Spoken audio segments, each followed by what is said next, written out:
Hi, నేను మీ బాలు కాగిత సిరిసిల్ల బలగం TV ప్రేక్షకులకు నమస్కారం. ఈరోజు బలగం టీవీ మార్నింగ్ న్యూస్లోకి వెళ్దాం మిత్రులారా.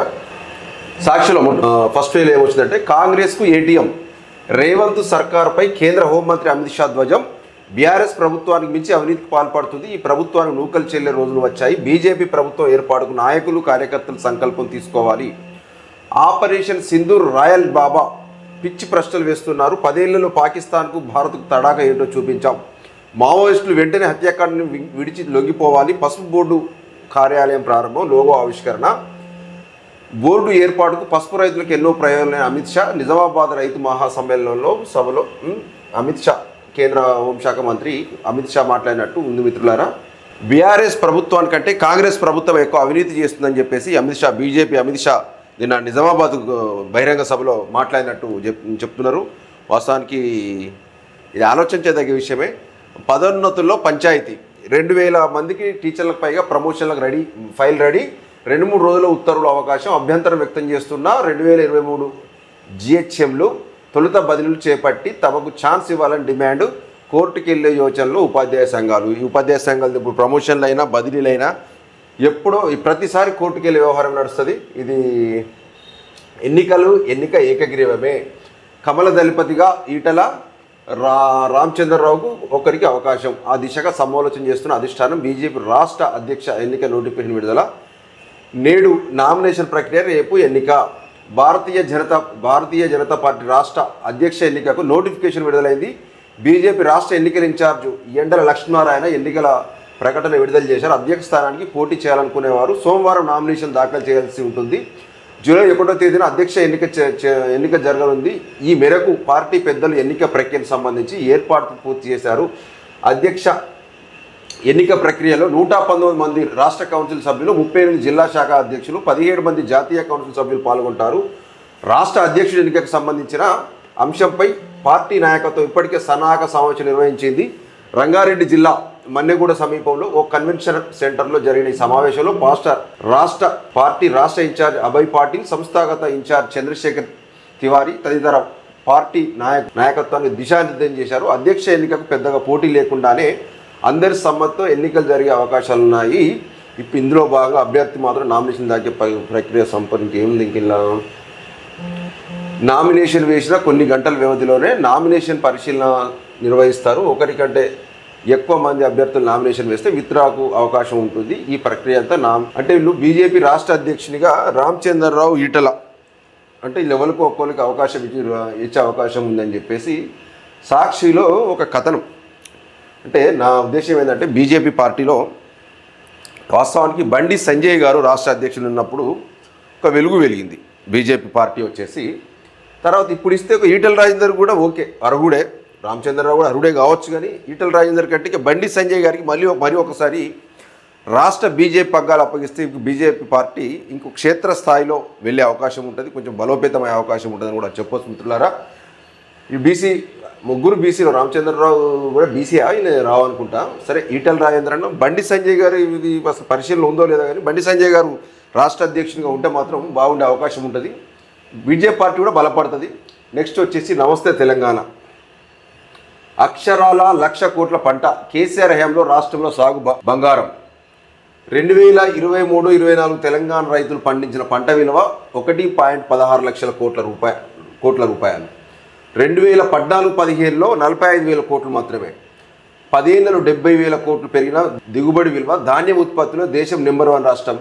తాజా నివేదికలో కేంద్రం అర్ధగణాంక వెల్లడి. సెంట్రల్ అంటే ఒక కేంద్రం అర్ధగణాంక శాఖ వెల్లడి అంటే కేంద్ర తాజా సర్వేలో వచ్చేసి కేసీఆర్ హయాంలో అద్భుతంగా పంటలు పండినాయి కాళేశ్వరం ప్రాజెక్టుతోనని కాళేశ్వరం ప్రాజెక్ట్ అంటే మొత్తానికైతే బీఆర్ఎస్ హయాంలో మిత్రులారా ఉన్నది కూడా చెప్పుకోవాలి. ఆ రోజు తాగునీటి సమస్యలు తెలంగాణ రాష్ట్రం ఏర్పడక ముందు గుక్కెడి నీళ్ళ కోసం కూడా తెలంగాణ ప్రజలు బోరింగ్ల కాడ లైన్లు కట్టేటోళ్ళు, వ్యవసాయ పొలాల కాడికి బిందెలు పట్టుకుని పోయేటోళ్ళు.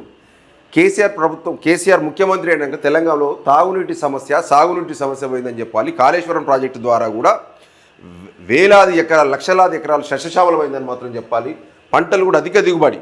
అప్పుడు ఒక ఎకరం వారని కూడా రైతులు అర్ధరాత్రి కరెంట్ ఇస్తే చాలామంది పాము కాటుకు, తేళ్ల కాటుకు మరణించిన దాఖలాలు ఉన్నాయి. చెద్దర్లు పట్టుకొని పోయి అక్కడ మోటార్ల కాడ పండుకుని రాత్రి కరెంట్ ఎప్పుడు వస్తుంది రైతులు. ఆ పరిస్థితి నుంచి కేసీఆర్ గారు ముఖ్యమంత్రి అయినాక మాత్రం ఖచ్చితంగా కరెంటు విద్యుత్ సమస్య పోయింది, సాగునీటి సమస్య పోయింది. చాలా అంటే దానికి చెప్పుకోవాలి. వాస్తవానికి ఈ సెంట్రల్ లెక్కలే చెప్తున్నాయి. ఢిల్లీకి ఏటీఎంగా తెలంగాణ ఓకే. ఇప్పుడు ఇంతకుముందు జైలో మిత్రులారా ఏటీఎం సర్కార్పై విచారణ ఏది? ఢిల్లీలో కాంగ్రెస్తో కుస్తీ, రాష్ట్రంలో రేవంత్తో దోస్తీ. అందుకే విచారణపై బీజేపీ ప్రభుత్వం వెనుకడుగు. తెలంగాణ అడుగడుగున అన్యాయం, కేంద్రం అన్యాయం. పసుపు బోర్డు పైసా ఇవ్వకుండా రిబ్బన్ కటింగ్గా బీఆర్ఎస్ కార్యనిర్వాహక కార్యదర్శి కేటీఆర్ గారు ఏమంటున్నారంటే, మళ్ళీ ఏటీఎం అంటున్నారు. అమిత్ షా గారు నిజామాబాద్కి వచ్చి బీఆర్ఎస్ కంటే ఎక్కువ అవినీతి కాంగ్రెస్ ప్రభుత్వం చేస్తున్న ప్రకటించిపోయారు అన్నప్పుడు ఎందుకు విచారణ కాంగ్రెస్ ప్రభుత్వం మీద సెంటర్లో మీరు ఉన్నారు కదా, ఎందుకు విచారణ చేస్తారని కేటీఆర్ ప్రశ్నించిండు. అలాగే ఒక్క పసుపు బోర్డుకు ఒక్క పైసా ఇవ్వకుండా, నిధులు కేటాయించకుండా రిబ్బన్ ఎట్లా కట్ చేసిరని చెప్పి కేటీఆర్ గారు ప్రశ్నిస్తారు. ఇది కూడా వాస్తవం కదా. రూపాయి లేకుండా పసుపు బోర్డు ఎట్లా పెడతారు, ఎట్లా ప్రారంభిస్తారు? మళ్ళీ రేపు రైతులు మళ్ళీ తిరగబడరా మీ మీద? ఇది ఎంపీ అరవింద్ గారు ఖచ్చితంగా ఇది చూడాలి. ఇది పరిస్థితి ఈనాడు వచ్చేసి ఏముందంటే మిత్రులారా, మావోయిస్టు అడ్డాగా రాష్ట్రాన్ని మార్చొద్దు, రేవంత్ రెడ్డిని ఉద్దేశించి అమిత్ షా వ్యాఖ్య. కొందరు కాంగ్రెస్ వాళ్ళు శాంతి చర్చలు అంటున్నారు. మావోయిస్ట్ చేతిలో ప్రాణాలను ఆదివాసీ కుటుంబాలను ఏం చెబుతారు? 2026 మార్చి నాటికి నక్సలిజాన్ని తుడముట్టిస్తాం. బారాస హయాంలో భారీ అవినీతి అయినా కేసులేవి. నిజామాబాద్ జిల్లాలో కేంద్ర హోంశాఖ హోంమంత్రి జాతీయ అంటే ఏం చెప్తుండంటే, నిజామాబాద్లో పండించిన పసుపు బోర్డును విదేశాలకు ఎగుమతి చేసి విశ్వవ్యాప్తం చేస్తామని కేంద్ర హోంశాఖ మంత్రి అమిత్ షా చెప్పారు. జాతీయ పసుపు బోర్డు ఏర్పాటుకు రైతులు దశాబ్దాల కాలంలో ప్రధాని మోదీ సహకారం చేశారు. మావోయిస్టులు ఆయుధాలు విడిచి జనజీవన శ్రవంతుల కలవాలంటూ హితూ పలికారు. 2026లో నక్సలిజాన్ని తుడముట్టిస్తామని పునరుద్ఘాటించారు. రాష్ట్రాన్ని మావోయిస్టులకు అడ్డాగా మార్చొద్దని తెలంగాణ సీఎం రేవంత్ రెడ్డిని ఉద్దేశించి వ్యాఖ్యానించారు. నిజామాబాద్ ఆదివారం జాతీయ అంటే ఏమంటారంటే కాంగ్రెస్ ప్రభుత్వాన్ని ఉద్దేశించి అమిత్ షా గారు ఏమంటారంటే, తెలంగాణ రాష్ట్రాలంటే మావోయిస్టులకు అడ్డాలు చేద్దరట. వాస్తవానికి తెలంగాణలో నక్సలిజం చాలా తగ్గింది. ఆ పక్క రాష్ట్ర ఛత్తీస్గఢ్ అటు పోయింది కావచ్చు, కానీ తెలంగాణలో అంటే ఈ పోలీస్ పనితీరా ఇంకోటా లేకపోతే ఇక్కడ అక్కడ చాలా నక్సలిజం తగ్గింది. అడ్డాగా మార్చవద్దు, శాంతి చర్చలు కాంగ్రెస్ రేవంత్ రెడ్డి గారు కోరినంత మాత్రాన అంటే తెలంగాణలో నక్సలీలకు అడ్డాగా మార్చొద్దని అమిత్ షా గారు ఇది ఖండించదగ్గ విషయం. శాంతి చర్చలు జరిపితే ఏమవుతుందండి? రేవంత్ రెడ్డి గారు అడిగిన తప్ప.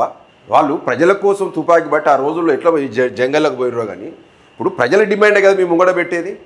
అంటే మా దగ్గర బలగాలు ఉన్నాయి, మిలిటరీ ఉంది, మేము అంటే ఎంతమంది ప్రాణాలైనా తీస్తాం, మేము చర్చలు పెట్టాం, మా దగ్గర బలం ఉంది కాబట్టి చంపుకుంటూ వస్తామని చెప్పి మీరు అంటున్నారు. కేసీఆర్ గారు కూడా అన్నాడు బహిరంగ సభలో మీకు ఒక విజ్ఞప్తి చేశారు, నక్సలైట్లతో శాంతి చర్చలు జరపండి. రేవంత్ రెడ్డి గారు కూడా అన్నదంటే తప్పే ఉందండి.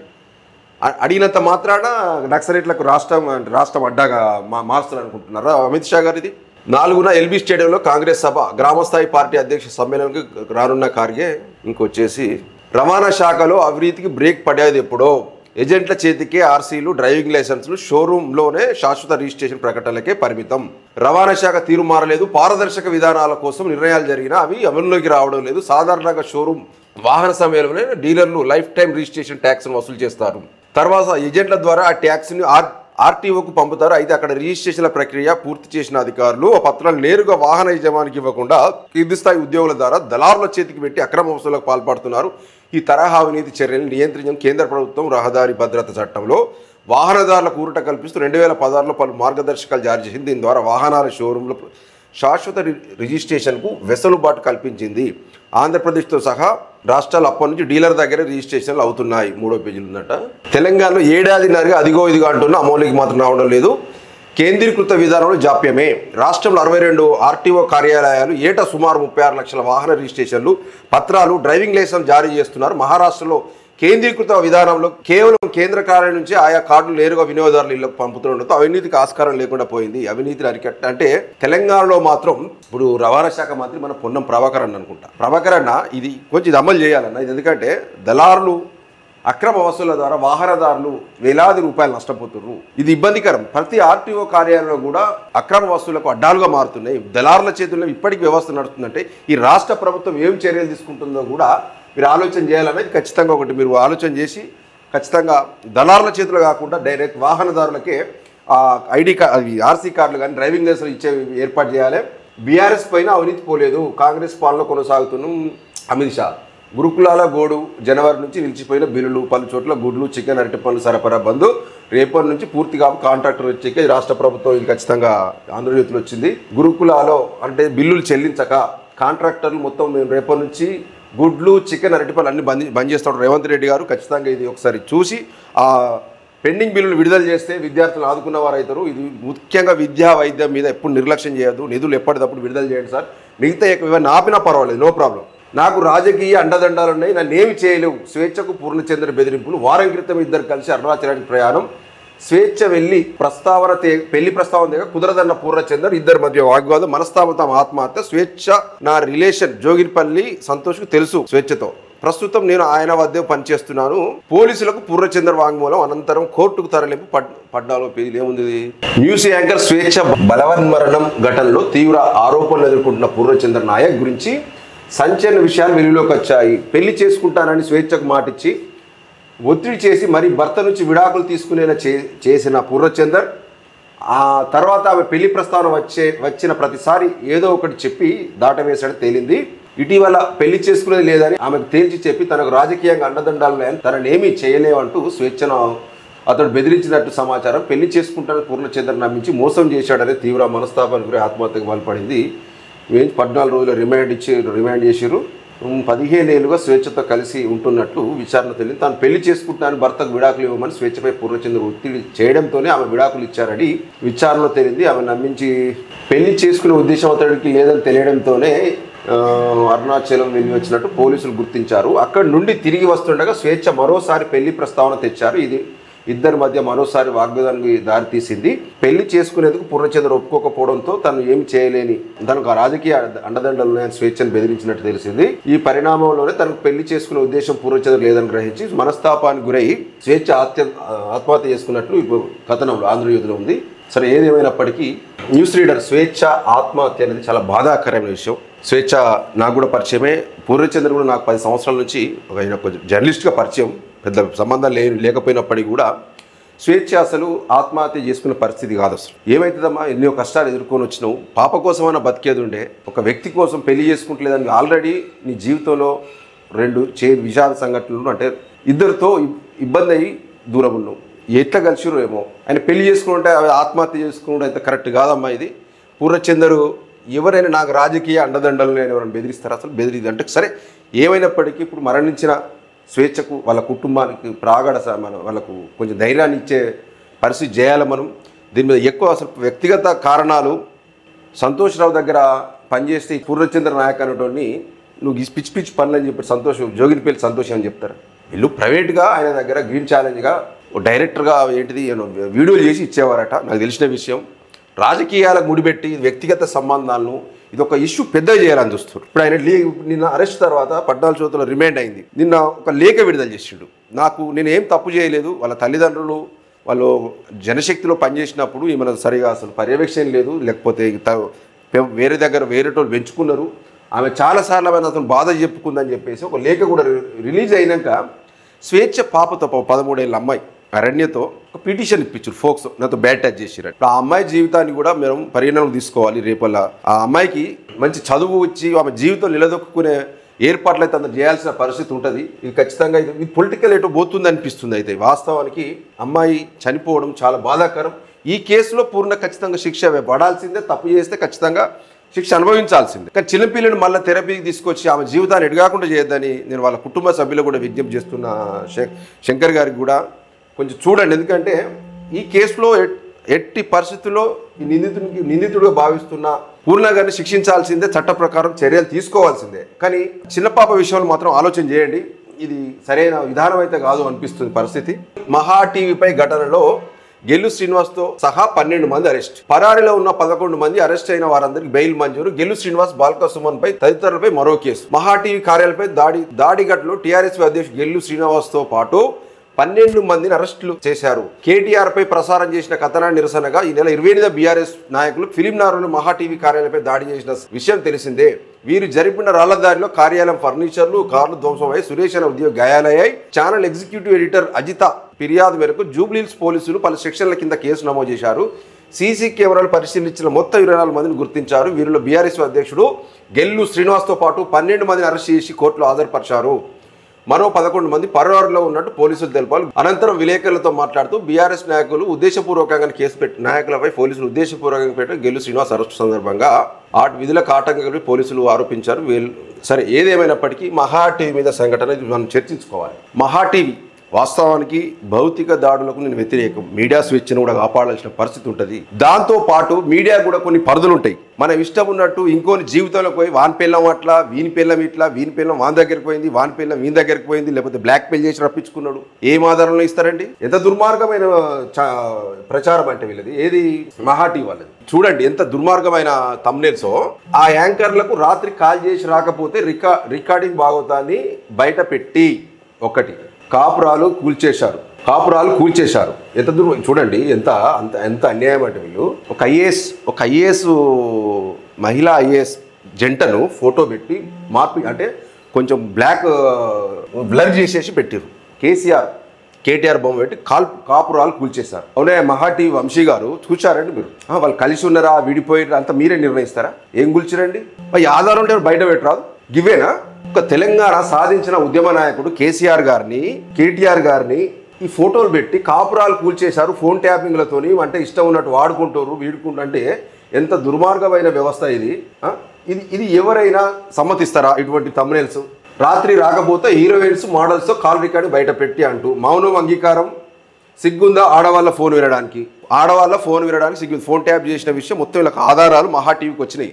అది పోలీస్ అధికారుల కంటే ముందు సిట్టు కంటే ముందే వచ్చినాయి. కాబట్టి ఇవన్నీ వంశీ గారు ఏం మాట్లాడుతున్నారంటే ఆడవాళ్ళ మాటలు ఫోన్ భార్యాభర్తలు మాట్లాడుకుని వినడానికి సిగ్గుందా? పెళ్ళం మొగలు మాట్లాడేది అసలు మీకు ఏమన్నా రేవంత్ రెడ్డి గారు ఇచ్చిరా లేదా ప్రభుత్వం ఏమైనా మీకే రిపోర్ట్ పంపిందా? అవునండి వంశీ గారు, మీరు ఆధారం ఉంటే బయట పెట్టు కదా. మీ ఇంట్లో కుటుంబ సభ్యులు అయితే గిట్లే వేస్తావు తమ్ముళ్ళు? అవునండి గిట్లే వేస్తావా? మీ భార్యదో మీ బిడ్డదో అయితే గిట్లనే వేసుకొని వేస్తావా? సరే ఇదే పోయిన గవర్నమెంటే నీదే కుటుంబాన్ని ట్యాప్ చేసిండు అనుకోండి, నా భార్యను కూడా ఇట్లనే బ్లాక్మెయిల్ చేసిండు అని చెప్పి నీ భార్య ఫోటో గట్టినే వేసుకుంటావా? పద్ధతి కాదు వంశీ గారు. ఒక జర్నలిజంలోకి ఇంత సీనియర్లుగా ఉన్నారు. ఈ మహా టీవీలో దుర్మార్గమైన వార్తా ప్రసారాలు, మహిళలను కించపరిచే విధంగా ఇతరుల జీవితాలకు తొంగి చూస్తున్నారు వీళ్ళు. అంటే వాళ్ళ సంసారాలను కూడా బయటేస్తున్నారు. సినిమా వాళ్ళకి కానీ ఇతరులకు జీవితాలు ఉన్నాయండి. మహా టీవీ వంశీ గారు దీనికి సమాధానం చెప్పాలి. థంబ్నెయిల్స్ మీకు తెలిసి జరుగుతున్నాయా? కేసీఆర్ కొంపలో ఫోన్ ట్యాపింగ్. వీళ్ళు ఏం చేసిరండి? హీరోయిన్లను తీసుకుపోయి కేటీఆర్ అని చేసిరా? ఏమైనా ఉన్నాయని ఆధారాలు? ప్రభుత్వం నీకు అనుకూలమైన ప్రభుత్వం కదా. అక్కడ చంద్రబాబు ఉన్నాడు, ఇక్కడ రేవంత్ రెడ్డి ఉన్నాడు. మళ్ళీ బయటకు తీపేరాదు? ఏ హీరోయిన్ ఇట్లా బయటకు తీసి బ్లాక్మెయిల్ రూమ్కి రమ్మన్నారు? కేసీఆర్ గారు వయసు ఎంత అండి? మీరు గైన ఫోటోలు పెట్టి గిస్తుంటే దాంట్లో గిదా కాపురాలు గురించి రారా కేసీఆర్ గారు కేటీఆర్ గారు? సిగ్గుండాల కొంచెం అన్నాక ఐఏఎస్ల ఫోటోలు పెట్టి ఐపీఎస్ల ఫోటోలు పెట్టి గిస్తాడు. మీకు వ్యూస్ కోసం గింత వ్యభిచార వార్తలు ప్రసారం చేస్తారు. తన్నుమంటది అన్నారా? ఇక అవునండి, ఎవరికి జీవితాలు ఉండవా? కేటీఆర్ గారు కేసీఆర్ గారు ఫోన్ ట్యాపింగ్ చేసి ఎన్ని జీవితాలకు ఎంతమంది మహిళలను రమ్మన్నారు? మన లిస్ట్ అనేది రిలీజ్ చేయి, రేపు చేయరా? దమ్ముంటే చెయ్యి. మిత్రులారా, తెలంగాణ సమాజం చాలా జాగ్రత్తగా ఉండాల్సిన పరిస్థితి వచ్చింది. కాంగ్రెస్ ప్రభుత్వం వచ్చినాక కూడా ఇటువంటి ఫేక్ వార్తలు చర్యలు తీసుకోవడానికి కూడా కాంగ్రెస్ ప్రభుత్వం వెనకడుగు వేస్తుంది. ఇది మొత్తం ఆంధ్రప్రదేశ్ ముఖ్యమంత్రి చంద్రబాబు ఆధ్వర్యంలో ఆయన కొన్ని తొత్తులుగా ఉన్న మీడియా సంస్థలు యావత్ తెలంగాణ సమాజం మీద, తెలంగాణ నాయకుల మీద విషప్రచారం చేస్తూ వాళ్ళ క్యారెక్టర్ మీద ఒక మచ్చ వేసే ప్రయత్నం చేస్తున్నారు. ఇది ఖచ్చితంగా మనం ఆలోచన చేయాలి. వచ్చేసారి కూడా కాంగ్రెస్ బీఆర్ఎస్ పక్కన పెట్టండి, ఫస్ట్ ఈ బీజేపీ కూడా పక్కన పెట్టండి. చంద్రబాబు నాయుడిని తెలంగాణ రాష్ట్రంలో మళ్ళీ తీసుకొచ్చి ఇక్కడ కూర్చుండబెట్టాలి. ఇక్కడ కొడుకు ముఖ్యమంత్రి చేయాలి, అక్కడ అయ్యనప్పుడు ఎట్లా అయ్యా ముఖ్యమంత్రి నడుస్తుంది చంద్రబాబు గారు. పెద్ద కుట్ర నడుస్తుంది. తెలంగాణ మీడియా కూడా మనం సొయ్యతో పనిచేయాల్సిన పరిస్థితి వచ్చింది. ఎప్పటికైనా తెలంగాణకు ప్రాంతీయ పార్టీలే శ్రీరామ రక్ష. తెలంగాణను ప్రేమించే పార్టీనే మనకు కావాలి. తెలంగాణను తెచ్చిన పార్టీ బీఆర్ఎస్ పార్టీ. ఖచ్చితంగా కేసీఆర్ కుటుంబం మీద జరుగుతున్న దాడి కాదు ఇది, తెలంగాణ ప్రజానీకం మీద జరుగుతున్న దాడిగా మనం అనుకోవాలి. బీఆర్ఎస్ ప్రభుత్వంలో తప్పిదాలు జరిగితే జరిగి ఉండొచ్చు, కాదంటే. ట్యాపింగ్ ఎవరు చేస్తారండి? రాజకీయ నాయకులు చేస్తారు కావచ్చు. ఎందుకంటే వీళ్ళు మళ్ళీ వాళ్ళు ఏమైనా లంగతాలు చేస్తే నువ్వు పైసలు వంచడం అంటున్నారు కదా, చేస్తే చేసిరు కావచ్చు, దాన్ని శిక్ష రేపు నిరూపించి కేంద్ర చట్టాలకు అనుగుణంగా కాకపోతే శిక్ష జైలు పంపండి. ఇదానంటే మహిళలను లాగి ఇట్లా చేసుంటుంది. మంత్రి స్థాయిలో కూడా గట్టే గాలి మాటలు మాట్లాడతారు. ఈయన ఏమిటి ఆయన సంసారం ఖరాబ్ అయింది, ఆయన పడి వీళ్ళ దగ్గర ఉండి చూసి అయింది కదా. పలానా ఫామ్ హౌస్కి రమ్మన్నారు. నా ముంగట్టి మా ఆయన పేరు హనుమంతాన్ని ఏం మాట్లాడుతుండే ఒక నిమిషం ఆగో చూడండి. నా ముందే ట్యాపింగ్ చేసి ఆ దంపుల్ని తీసుకొని వెళ్ళి మైనంపల్లి హనుమంతరావు మహా టీవీ అయిందని చెప్పిరట. కేసీఆర్ కేటీఆర్ అట ఆయన ముందే ట్యాపింగ్ చేసి ఆ దంపతులు తీసుకుపోయి ఏం చేసినాం మళ్ళీ అది కూడా చెప్పరాదు మైనంపల్లి హనుమంత్ అన్న. ఎట్లన్నా మీ స్థాయిలో గిట్లా మాట్లాడితే గౌరవం పోతుంది కదన్న. సరే వీళ్ళు నీకు పడదు కావచ్చు రాజకీయంగా, జీవితాలు ఉంటాయి కదా, వాళ్ళ కుటుంబాలు బాధపడతాయి కదా. ఒక మహిళలను బయటకు లాగి ఐఏఎస్ ఐపీఎస్ కుటుంబాలను కూడా వదులుతలేరంటే ఎంత దుర్మార్గం ఇది. పిచ్చి పిచ్చి థంబ్నెయిల్స్ పెట్టి ఎవరికైనా కుటుంబాలు ఉంటాయి, జీవితాలు ఉంటాయి చెప్పండి. అది ఆ దంపతులు ఎవరు మళ్ళీ ప్రకటిస్తే అయిపోవు కదా. వీళ్ళిద్దరు జైల్లో పెడదాం, కేసీఆర్ను కేటీఆర్ని జైల్లో పెడదాం. ఆ దంపతులు ఎవరు తీసుకుపోయారు, ఎక్కడ తీసుకుపోయారు చెప్పండి. లేకపోతే ఈ మహా న్యూస్ వాడు ఇట్లా ఈ పిచ్చి పిచ్చి తమ్మిన తప్పు పెడుతున్నట్టు ఇప్పుడు వీని యాక్షన్ తీసుకోవాలి. అంటే ఎంత దుర్మార్గం వ్యవస్థ అంటే మీడియా స్వేచ్ఛ ముసుగులో మీడియా స్వేచ్ఛ మేము ఏది రాసినా మన కుటుంబం బెడ్రూమ్లోకి పోయి రాసినా వీడియోలు తీసినా కూడా తప్పు లేదన్నట్టు. కానీ బీఆర్ఎస్ నాయకులు కూడా విజ్ఞప్తి చేస్తారు, ఎప్పటికైనా భౌతిక దాడులు అనేది కరెక్ట్ కాదు. నా ఉద్దేశం ఏంటంటే ప్రజాస్వామ్యంలో చట్టబద్ధంగా ఎదుర్కోవాలి కొన్ని, కానీ మహా టీవీ లాంటి దుర్మార్గమైన విష ప్రచారాన్ని తెలంగాణ సమాజం ఖండించాల్సిందే. ప్రభుత్వం ఖచ్చితంగా మహా టీవీ మీద చట్టరీత్యా చర్యలు తీసుకోవాలి. ఈ గొడవలు కాగానే ఇవన్నీ థంబ్నెయిల్స్ అని చేంజ్ చేసిరట. మరి ఎందుకు చేసిరండి మీరంతా? మహా టీవీ వంశీ గారు అంతా సొక్కం మనిషి అయినా పతివ్రతనేనా? మరి ఎందుకు చేసినవా నువ్వు కథ? మరి ఏపీలో అదేమో వ్యభిచారానికి ఒక లెక్కలు, వ్యభిచారానికి కేరాఫ్గా మారుతున్నా అంకెలు సంఖ్యలు పేపర్లు వచ్చింది చెప్తేనే నీ మొత్తాన్ని పానవాన్ తెలకపోయి నా రాష్ట్రంలో నా ప్రాంతాన్ని నా అమరావతిని వ్యభిచారం అంటారా అని చెప్పి ఏడ్తీవి కదా పాపం టీవీలో లైవ్లో. అబ్బో అయ్యో బాంచనని. ఆ కొమ్మినేని శ్రీనివాసరావు జైలుకు పంపుతీవి కదా, ఆయన ఏమో పాపం ఏమైనా అన్నాడా? పక్కపోతే ఎవడో డెబిట్లో మాట్లాడితే ఆయన కొంచెం నవ్వినట్లా లేకపోతే నిలువరించకపోయాడు, జైలుకు పంపినావు కదా నువ్వు పోవా ఇప్పుడు? తెలంగాణ రాష్ట్రాన్ని సాధించిన వ్యక్తి కుటుంబం మీద బురద జల్లి ఒక మహానాయకుని మీద కేసీఆర్ మీద బురద జల్లుతున్నావు, ఊరుకుంటారా? తెలంగాణ సమాజం వీపులు వలగొట్టరా? కడుపు కాలితే తంతరు. ఫస్ట్ ఒళ్ళు దగ్గర పెట్టుకొని చట్ట పరిధిలో మీరు మనకి ఉన్న పరిధిలో వార్తలు రాయాలి. ఇటువంటి చేస్తే తెలంగాణ సమాజం మాత్రం ఖచ్చితంగా మీరు క్షమించది, రాను తరిమి కొట్టే పరిస్థితి కూడా వస్తుంది. నెక్స్ట్ ఇంకా ఆంధ్రజ్యోతిలో ఓకే ఇన్వెంట్ ఇన్ తెలంగాణ ఏంటిది? ఇది తెలంగాణ ఇన్నోవేషన్ హబ్గా మార్చేందుకు చర్యలు, RRR కేంద్రంగా ప్రత్యేక జోన్లు అని చెప్పి శ్రీధర్ బాబు గారు మీటింగ్లో మాట్లాడుతున్నాడు. జూరాలకు పోటెత్తిన వరద, పూరి రక్షణ శాఖకి టోకరా, నకిలీ పత్రాలతో డిఫెన్స్ జాబ్, 3 అరెస్టు, గీత దాటిన నేతలపై చర్యలు, ఫిర్యాదులు పంచాయతీ. సరే మిత్రులారా, ఏదేమైనప్పటికీ ఈరోజు మార్నింగ్ న్యూస్ ఇద్దరితో ముగిద్దాం. ఖచ్చితంగా మహా టీవీ యాజమాన్యాన్ని నేను విజ్ఞప్తి చేస్తున్నా, తెలంగాణ సమాజానికి మీరు అసలు వ్యతిరేక సమాజం కూడా వ్యతిరేకంగా భావిస్తుంది. జర్నలిస్టులు అన్నప్పుడు, పత్రికా వ్యవస్థలు అన్నప్పుడు మనం న్యూట్రల్గా ఉండాలి. ఎవరి లబ్ధి కోసమో మనం ఇట్లా చేస్తే మంచిది కాదు. ముఖ్యంగా మహిళల శీలాలను బజార్లో పెడుతున్నట్టు వాళ్ళు ఏదో ఒక వ్యభిచారులుగా మీరు ఒక చిత్రీకరిస్తారు. వాళ్ళ దగ్గరికి పోయి వీళ్ళ దగ్గర అసలు వ్యవస్థలు బంద్ చేసి పిచ్చి ఇంత పని చేసి పైసలు అనేది సంపాదించుకోవాలి. ఇదేదో పిచ్చి వ్యూస్ కోసం ఇదా పరిస్థితి. ఓకే అండి, థ్యాంక్ యూ, ధన్యవాదాలు.